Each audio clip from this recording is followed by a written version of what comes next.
Hey guys, welcome to the Daily Word Bible Study, a plain and simple, book by book, chapter by chapter, and verse by verse study of the entire Bible. Currently, we are in Job chapter 24, but don't forget to like and share this video and subscribe to BP, the Bible Perspective. As always, if you have a thought or comment, add it to the comment section below. All comments are welcome. We are discussing Elihu's rebuke of Job and his friends, mostly Job, but his friends as well, because the entire discourse went off rails, went off.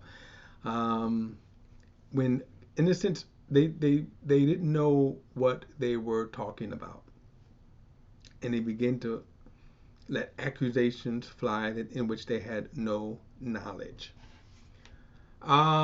So Elihu, one of the most interesting things about him, of course, is he is a younger man, which means, according to the custom, he could have been in his 40s. They kind of didn't really consider you grown, or kind of wisdom worth until you probably was 50 or over. But he is dropping some knowledge that it's impressive, which kind of does show that God gives wisdom. As I said before, Solomon was 40 when God gave him his wisdom. So let's get to it. And he's going to continue in his kind of rebuke. Let's see here. I got to go back and go to this screen. Here we go. All right. I had the wrong screen for a moment. All right. So, come on here. Chapter 34, verse 1 says, Then Elihu continued, saying, Hear my words, you wise men, and listen to me, you knowledgeable ones. Doesn't the ear test words as the palate tastes food? Now, remember, you kind of see the style of how they speak, the expressiveness, how they talk. Probably in our day, we probably would have caught, we can chop at minimum half of what he's saying right here. But you kind of have to kind of listen, get into, man, I think in listening to this, there is wisdom even in what he is saying in terms of longevity. Verse 4 says, Let us judge for ourselves what is right. Let us decide together what is good. For Job has declared, I am righteous. Yet, but Job has declared, I am righteous, yet God has deprived me of justice. Would I lie about my case? My wounds is incurable. This screen keeps freezing up. I may try to go to another Bible app in a moment to see here. Would I lie about my case? My wounds is incurable. Okay, I'm going to do that. Hold on, guys. I'm going to go to another Bible app here because it just keeps freezing up. I don't know if this app I'm going to see in just a moment. Where are you at?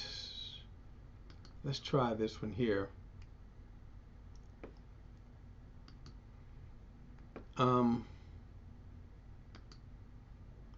This is even worse, huh? All right, guys.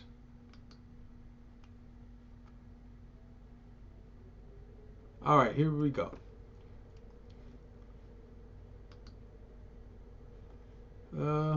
Job. Let me see how this.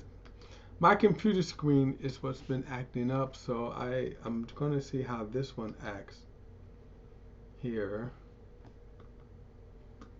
All right, so let's pick it up at verse 6.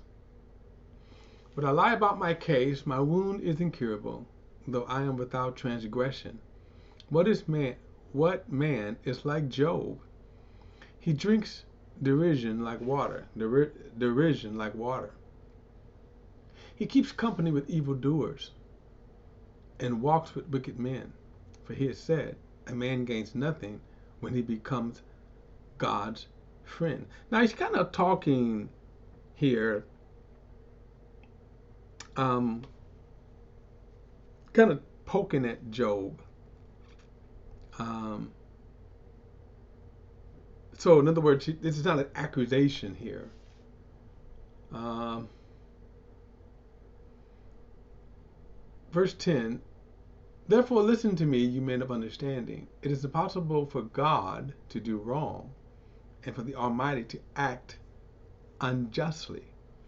Now, this is a very interesting statement. So, from our perspective, we know the revelation behind Job's suffering. So, the question we can ask with this statement here, God can do no wrong. The Almighty doesn't act unjustly. So how would we reckon this? A couple of things. This is absolutely true because God is God. It is absolutely true because God, as creator, can do what he wants with his creation. And then thirdly, keep this in mind, we don't have all of the information, right? In other words, God doesn't disclose all of the information. We have enough here to know what God did. Is he wrong for doing what he did to Job? And there's a lot of ways you could kind of explore this. Again, I tell you, it'd be like coming in my house, right? And if I tell you, coming into my house, like sometimes if I visit someone, there are people that tell you, take off your shoes in the entryway. Well, okay, so there's their house. Now, I can not go into the house or abide by their rules. Is it right or wrong? No, because it's neither. It's their house. What we have to kind of understand is we are all products of God's creation. You start with that point right there. Verse 11, for he repays a person according to his deeds, and he brings his ways on him. Indeed, it is true that God does not act wickedly, and the Almighty does not pervert justice. Who gave him authority over the earth? Who put him in charge of the entire world, right? So he's asking sort of a rhetorical question here, in that God is in charge of it because it's his. If he puts his mind to it and withdrew the spirit and breath he gave, every living thing would perish together, and mankind would return to the dust. If you have understanding, hear this. Listen to what I have to say. Now, that in a sense, notice some of the truths that he's saying, that God sustains all life. Verse 17, can one who hates justice govern the world? Will you condemn the mighty righteous one? Who says to the king, worthless man, and to nobles, wicked men? God is not partial to princes, and does not favor the rich over the poor, for they are all the work of his hands. They die suddenly in the middle of the night. People shudder, then pass away. Even the mighty are removed without effort, for his eyes watch over a man's ways, and he observes all his steps. There is no darkness, no deep darkness, where evildoers can hide themselves. And God does not need to examine a person further, that one should approach him in court. In other words, you're not. God doesn't have to answer to you. By the way, we're going to see this when God speaks. One of the most impressive things here is that God will lay his case out without ever explaining himself. Verse 24, he shatters the mighty without investigation and sets others in their place. Therefore, he recognizes their deeds and overthrows them by night, and they are crushed. In full view of the public, he strikes them for their wickedness, because they have turned aside from following him and did not understand any of his ways, but caused the poor to cry out to him. and he heard the outcry of the wicked. But when God is silent, who can declare him guilty? Now that's kind of an important, interesting statement right there. When God is silent, he said, who can declare him guilty? I would say we should shut up when God is silent. When he hides his face, who can see him? Yet he watches over both individuals and nations. So that godless men should not rule and ensnare people. Suppose someone say to God, I have endured my punishment, I will no longer act wickedly. Teach me what I cannot see. If I've done wrong, I won't do it again. Should God repay you on your terms when you have rejected his? Very interesting kind of insight here, right?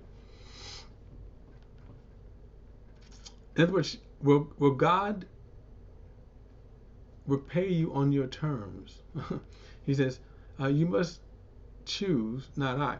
So declare what you know. Let me read verse 33 again.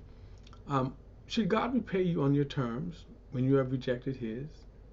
You must choose, not I. So declare what you know. Reasonable men will say to me, along with the wise men who hear me, Job speaks without knowledge, his words are without insight. If Job were tested to the limit, because his answers are like those of wicked men, for he adds rebellion to his sin. He scornfully claps in our presence while multiplying his words against God. Let's see here. All right, this is kind of a new one here. Let's see here. Oh.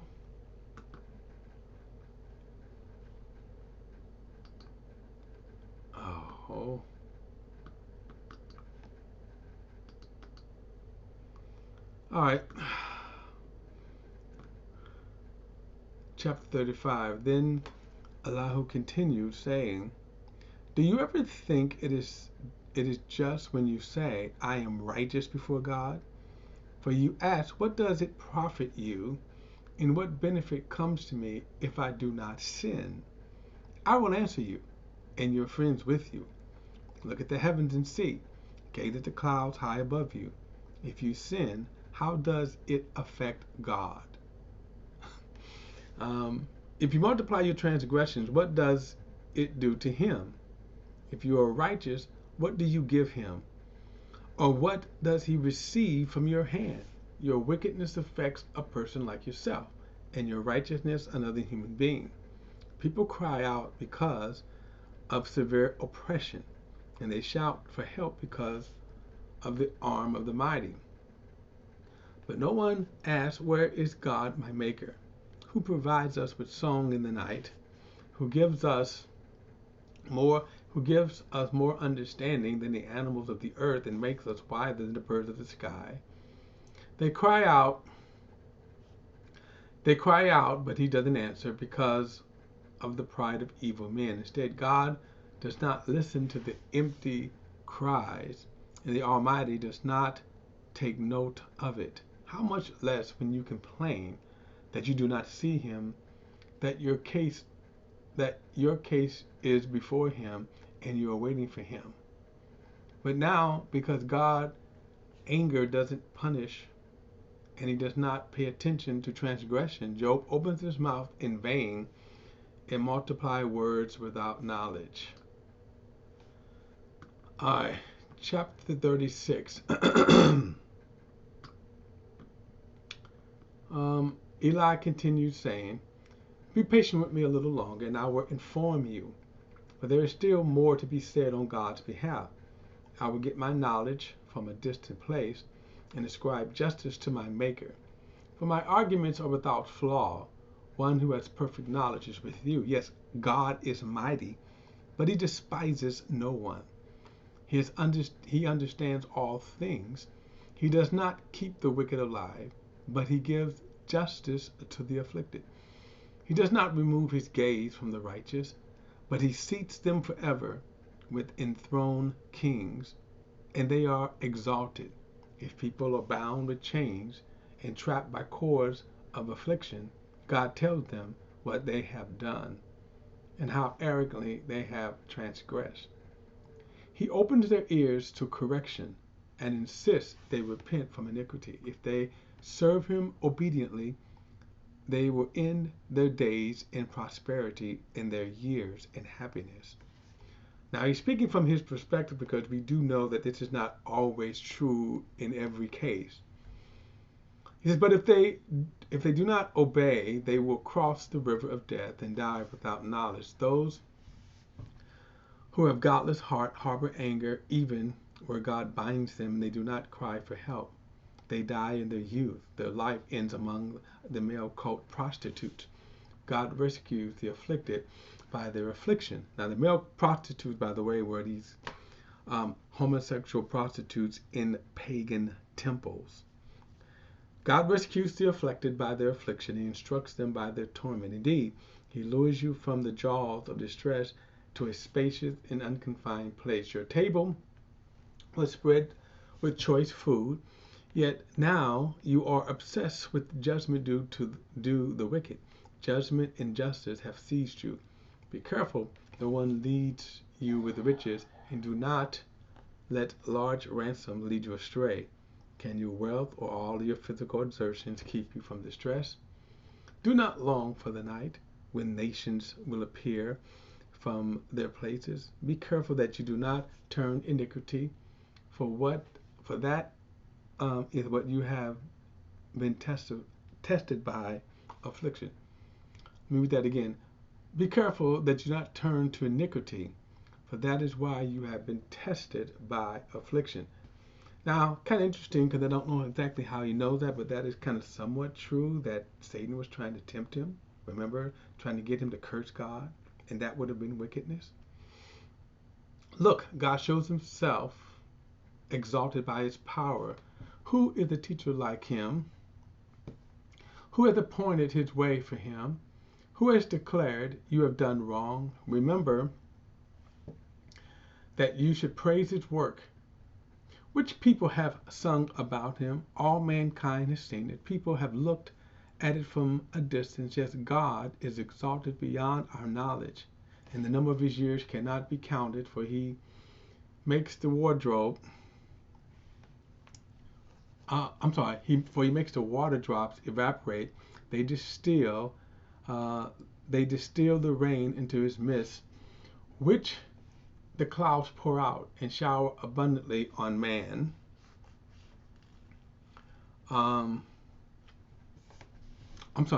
Which the clouds pour out and shower abundantly on mankind. Can anyone understand how the clouds spread out, or how the thunder roared from God's pavilion? Kind of interesting because we certainly can understand that now through meteorology. Verse 30. See how he spreads his lightning around him and covers the depths of the sea, for he judges the nations with these. He gives food in abundance. He covers his hands with lightning and commands it to hit the mark. The thunder declares his presence. The cattle also approaches the storm. Okay, I'm going to go a little over because I'm going to finish his discourse. My heart, this is chapter 37, verse 1. Excuse me. My heart pounds at this and leaps from my chest. Just listen to his thunderous voice and his rumblings that come from his mouth. Verse 3. He lets loose beneath the entire sky. His lightning to the ends of the earth. Okay, let's go. Trying to make this a little. Oh, here we go. That's what I wanted.